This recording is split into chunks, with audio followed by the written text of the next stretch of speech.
আমন্ত্রণ জানাচ্ছি প্রিয় দর্শক, মানচিত্রের নিয়মিত আয়োজন কথোপকথন। আজকের বিষয়টা কিন্তু খুব ইন্টারেস্টিং। বিষয়টা হচ্ছে যে মমতা বন্দ্যোপাধ্যায় কি বাউন্স ব্যাক করবেন, তিনি কি ফিরে আসবেন। আজকের অনুষ্ঠানটা তড়িঘড়ি আনতে হলো একটাই কারণে, কারণ মমতা বন্দ্যোপাধ্যায় গতকাল একটা ভিডিও বার্তা দিয়েছেন এবং সেই ভিডিও বার্তায় তিনি ফিরে আসার আহ্বান জানিয়েছেন। শুভেন্দু অধিকারী কি পারবেন মমতা বন্দ্যোপাধ্যায়কে একেবারে মুছে দিতে? যেভাবে তৃণমূল একেবারে ঘরে বসে গিয়েছিল, তৃণমূলের প্রতিটি নেতা কেউ পালিয়ে গিয়েছে, কেউ আত্মগোপন করেছে, কেউ বা ঘরের মধ্যেই বসে আছে, সেই অবস্থায় বিভিন্ন নেতা যখন বিভিন্ন রকম মন্তব্য করছেন, যেমন ধরুন কাকলি ঘোষ দস্তিদার, তিনি দীর্ঘদিনের মমতা বন্দ্যোপাধ্যায়ের সঙ্গী, অনেক দুর্দিনে মমতা বন্দ্যোপাধ্যায়ের পাশে থেকেছেন, শুধু পাশে থাকেননি, মমতা বন্দ্যোপাধ্যায় তাকে নানাভাবে পুরস্কৃত করেছেন। যেই তার লোকসভার পদটি চলে গেল, তিনি হয়ে গেলেন বিবেকের ভূমিকায় অবতীর্ণ হতে। তিনি এখন মমতা বন্দ্যোপাধ্যায়কে বিভিন্ন রকম কথা বলছেন, নানা রকম বিষোদাগার করছেন, ইত্যাদি ইত্যাদি আমরা দেখতে পাচ্ছি। অনেকেই আছেন, বিতাড়িত একজন বিধায়ক আছেন, মন্ত্রী ছিলেন পার্থ চট্টোপাধ্যায়, তিনি নানা রকম কথা বলছেন। এই যে এইরকম অবস্থায় আদৌ কি মানে ফিরতে পারবে বিজেপির কাছ থেকে তৃণমূল? তৃণমূলের যে অবস্থা তাতে আমরা এখন দেখতে পাচ্ছি তৃণমূলের 41% ভোট আছে আর বিজেপির আছে 45% ভোট, অর্থাৎ 55% ভোটে কিন্তু বিজেপির বিরুদ্ধে। এবং গতকাল ফলতার যা রেজাল্ট দেখলাম তাতে সিপিআইএম অভাবনীয় রেজাল্ট করেছে, তারা দ্বিতীয় স্থানে উঠে এসেছে। এবং এই সিপিএম এর যত বেড়ে ওঠা ততটাই কিন্তু বিজেপির কপালে দুশ্চিন্তার ভাঁজ বাড়াবে। দুশ্চিন্তার ভাঁজ বাড়াবে এই কারণে বলছি, কারণ সিপিএম এর একটা বিরাট শতাংশ, 22.5% ভোট বিজেপিতে চলে গিয়েছিল। সিপিএম যদি শক্তিশালী হয়, সিপিএম এর কি এজেন্ডা ছিল? আগে রাম পরে বাম, রাম তো এসে গিয়েছে, এবার পরে বামকে আনতে গেলে কি করতে হবে? সিপিএম এর ভোট সিপিএম কে ফেরত নিতে হবে, সিপিএম এর যে ভোটটা বিজেপিতে গিয়েছিল সেখান থেকে কিছু ভোট ফেরত নিতে হবে। এই যে ফেরত নেওয়ার প্রক্রিয়া, এটা কিন্তু ফলতা দেখিয়ে দিল। ফলতায় তৃণমূল 4র্থ স্থানে, অর্থাৎ অবশ্য তৃণমূলের প্রার্থী সেখান থেকে নাম আগেই উইথড্র করেছিলেন, যাকে সে কথা, কিন্তু এই যে তৃণমূলের 4র্থ স্থান এবং 2য় স্থানে সিপিআইএম এর উঠে আসা, এটা কিন্তু ভীষণ সিগনিফিকেন্ট, ভীষণ তাৎপর্যপূর্ণ। এবং এই ঘটনা যদি বিভিন্ন জায়গায় ঘটতে থাকে, যে সিপিএম তো আগে রামকে নিয়ে এসেছে, রাম এসে গেছে, এবার বামকে আনতে হবে, বামকে আনতে হলে সিপিএম কে শক্তিশালী হতে হবে, এবং সিপিএম যতই শক্তিশালী হবে তত কিন্তু বিজেপির ভোট শতাংশ কমবে। ঠিক শুনছেন, এখনো কিন্তু 41% ভোট তৃণমূল ধরে রেখেছে, 45% ভোট বিজেপির কাছে, অর্থাৎ তফাৎ কিন্তু 4-5%, 45 বা 46%, 4-5% ফারাক, খুব বেশি তফাৎ না।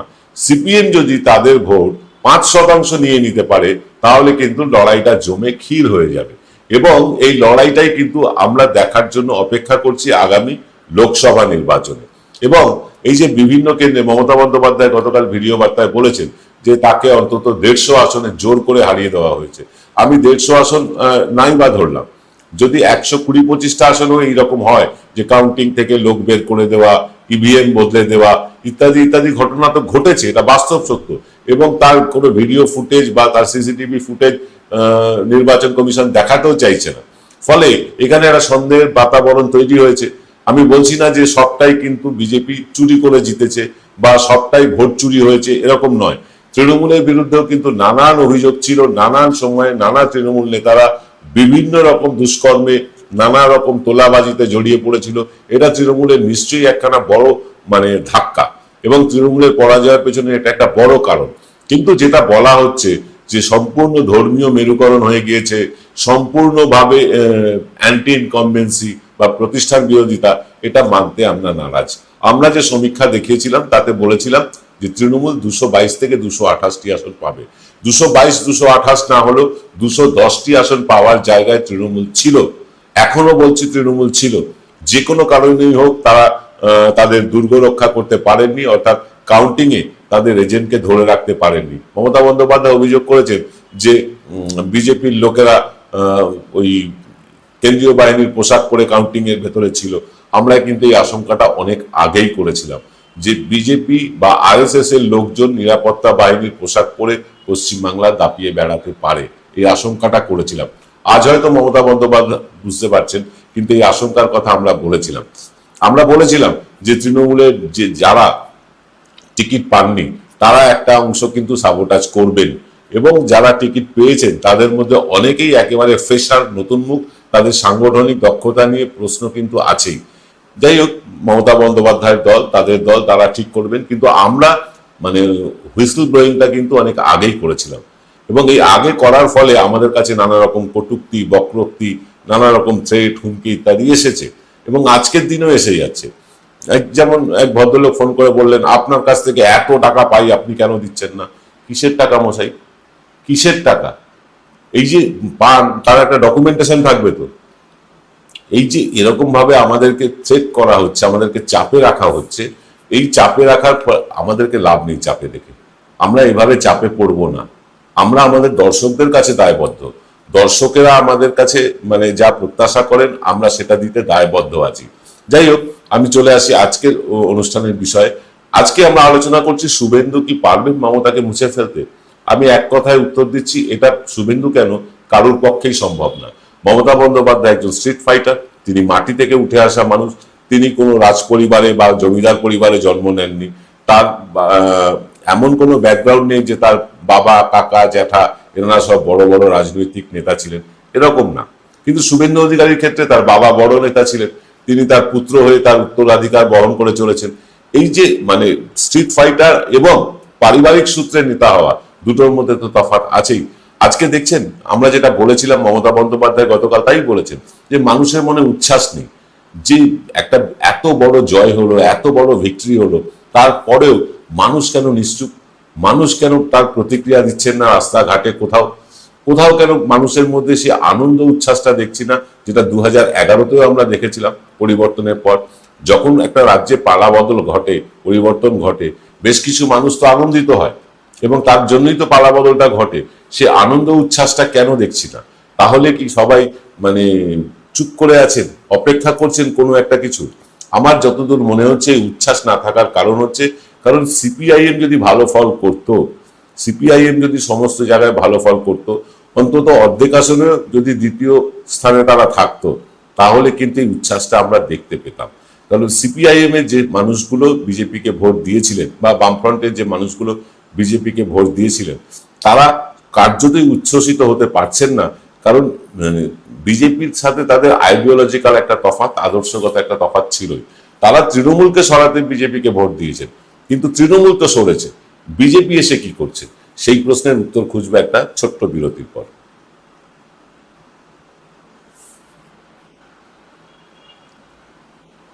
ফিরে এলাম বিরতির পর। আপনারা দেখছেন এনকে ডিজিটালের থার্ড আই। শুভেন্দু কি পারবেন মমতাকে মুছে দিতে?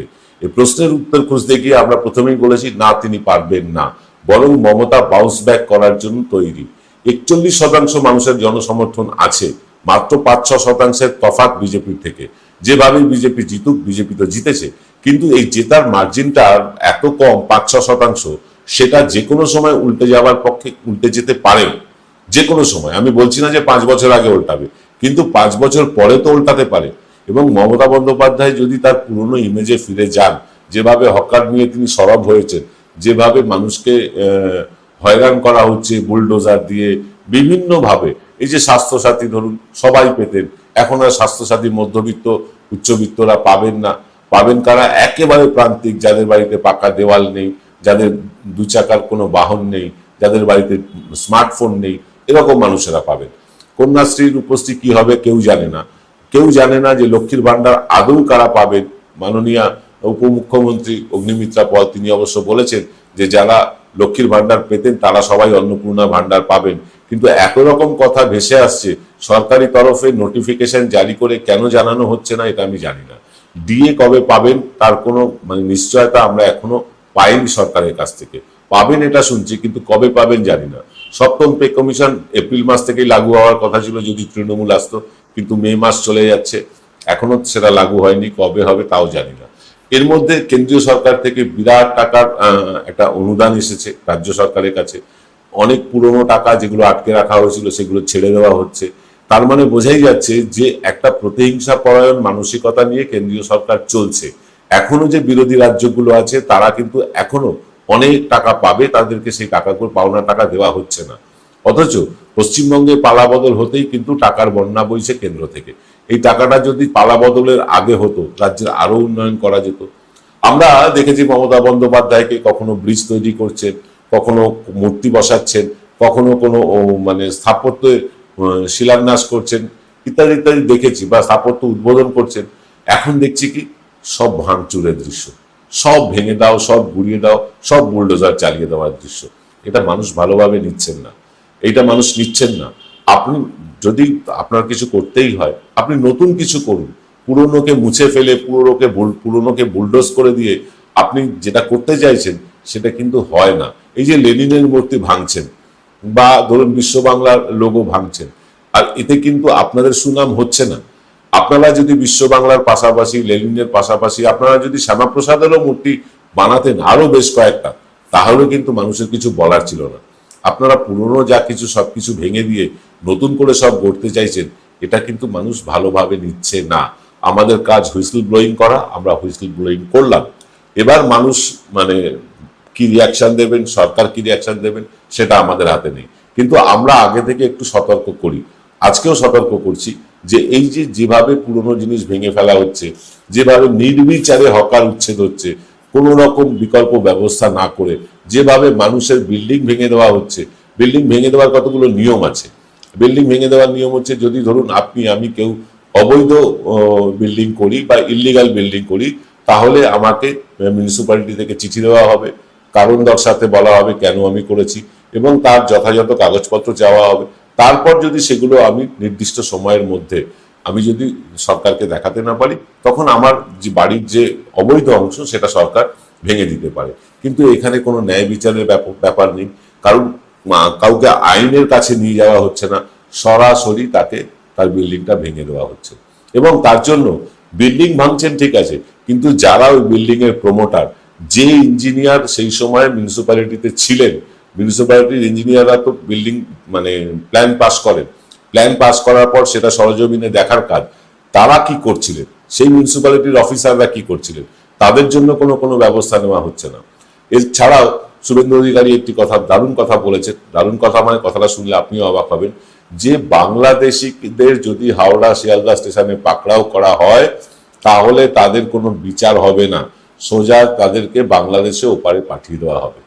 বুঝতে পারছেন? কালকে আমাকে আপনাকে হাওড়া স্টেশন থেকে তুলে নিয়ে বাংলাদেশি বলে ওপারে পাঠিয়ে দেবে।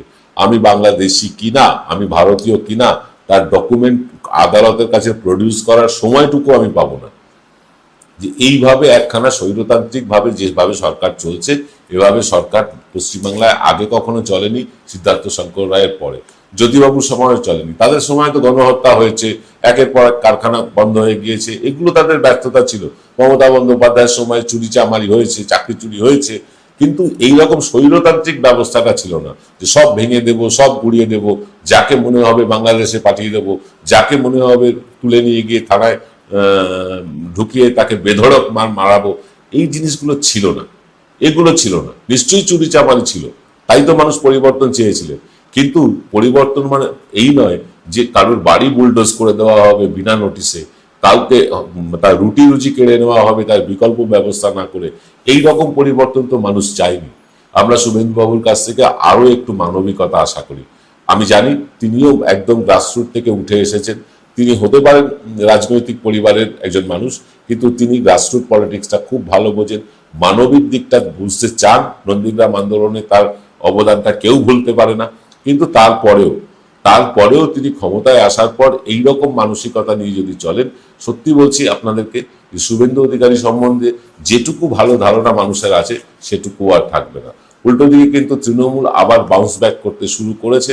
তারা ছোট ছোট আন্দোলনের মাধ্যমে পথে নামতে শুরু করেছে, এবং এই পথে নামাটা কত ভয়ঙ্কর রূপ নিতে পারে সেটা কিন্তু আগামী 1-1.5 বছরের মধ্যেই আমরা দেখতে পাবো, যদি মমতা বন্দ্যোপাধ্যায় সুস্থ থাকেন। কারণ মমতা বন্দ্যোপাধ্যায় এমন একজন বিরোধী নেত্রী, যিনি কিন্তু এখান থেকে বামফ্রন্টের 34 বছরের শাসনকে উপড়ে ফেলেছিলেন। তার পক্ষে কোনো কিছুই অসম্ভব না আন্দোলনের চূড়ান্ত পর্যায়কে আন্দোলনকে নিয়ে যাওয়ার ক্ষেত্রে। তিনি কিন্তু পারেন। এবার তার দলের বেশ কিছু লোক এদিক ওদিক চলে যাচ্ছেন, বিশেষ করে নেতারা। কর্মীরা খুব একটা যাচ্ছেন না, তারা ঘরে বসে গিয়েছেন, ভয় পাচ্ছেন, কারণ তাদের উপর মারধর হচ্ছে, তাদের বাড়িতে চড়াও হচ্ছেন কিছু লোক, তার জন্য তারা হয়তো ঘরে বসে গিয়েছেন। কিন্তু তার মানে এই নয় যে তারা কিন্তু চুপচাপ বসে আছেন।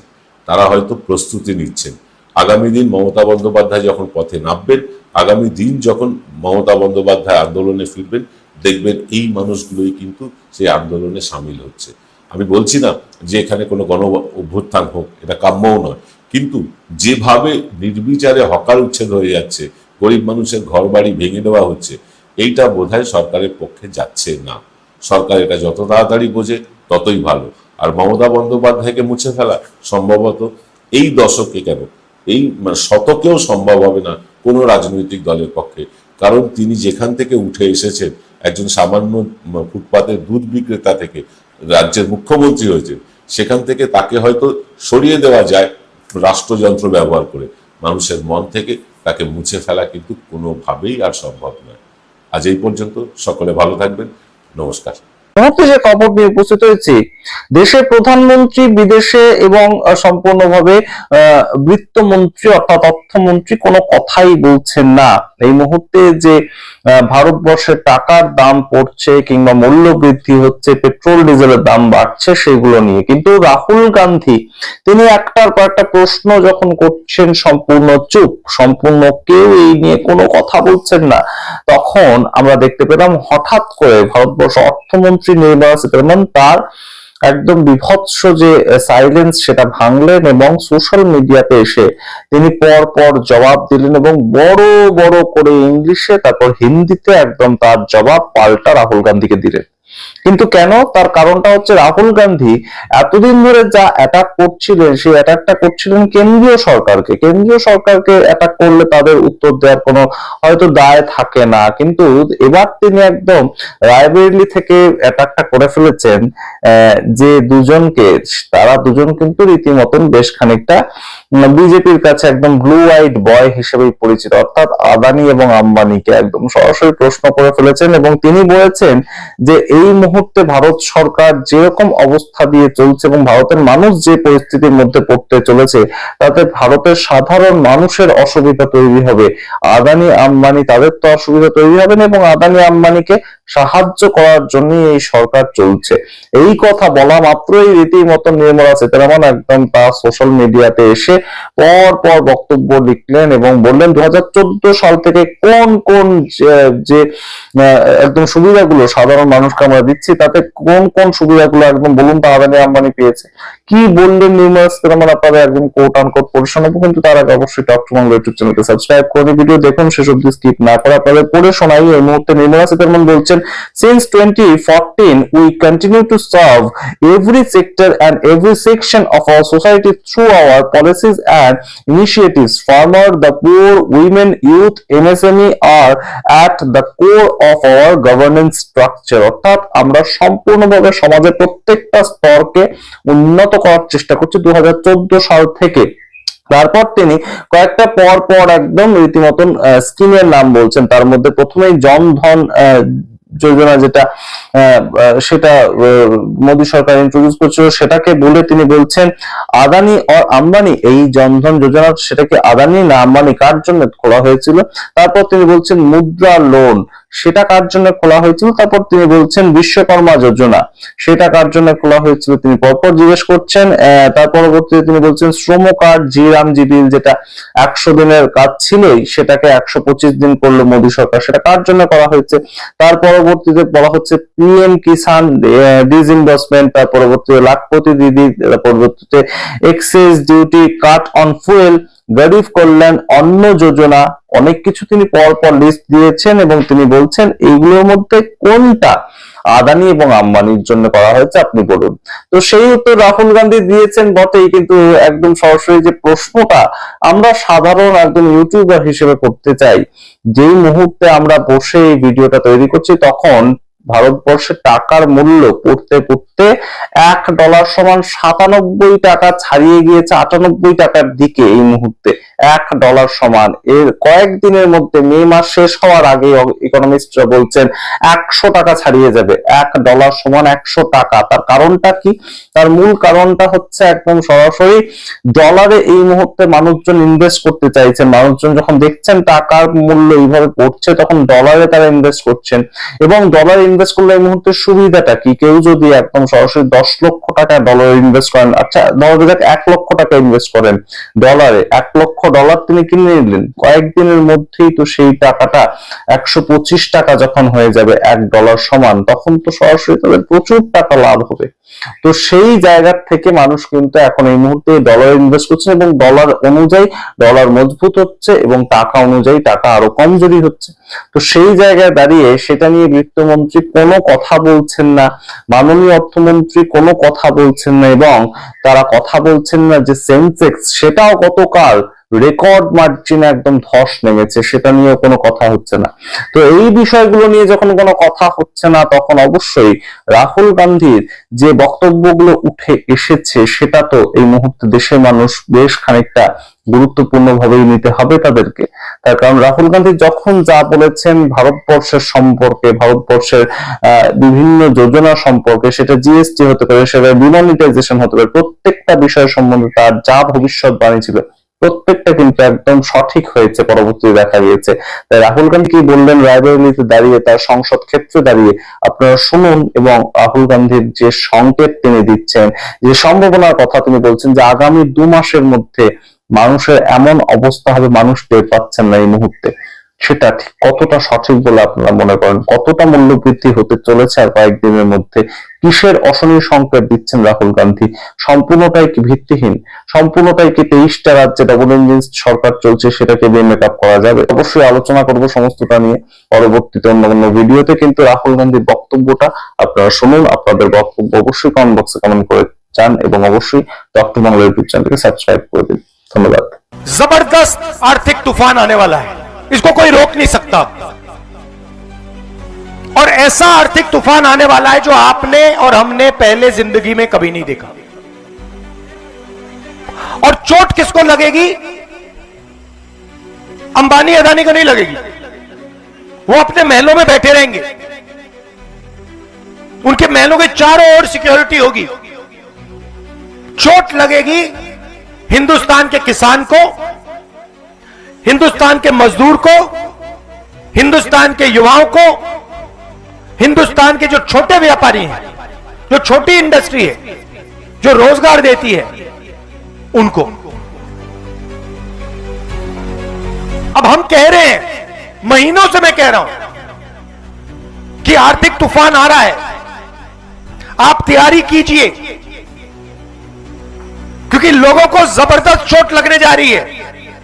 पेट्रोल के दाम बढ़ने जा रहे हैं, महंगाई आसमान की ओर जाएगी।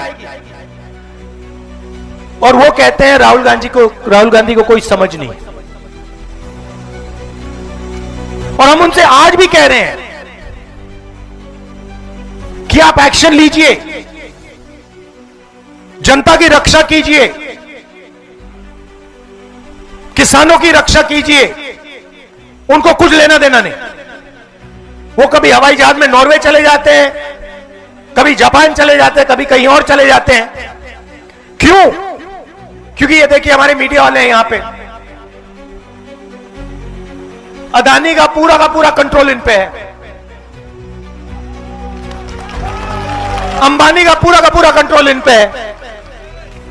मैं इनसे पूछता हूं, भैया थोड़ा सा तो अपना काम कर लो। मतलब 24 घंटा कभी आप अदानी की बात करोगे, कभी आप अंबानी की शादी दिखा दोगे, कभी आप क्रिकेट की बात करोगे। मैं इनसे कहता हूं कभी कभी थोड़ी किसानों की बात कर लो, मजदूरों की बात कर लो। और इनका जवाब सुनो, मुस्कुरात के कहते हैं, देखिए राहुल जी, हम बात तो समझते हैं,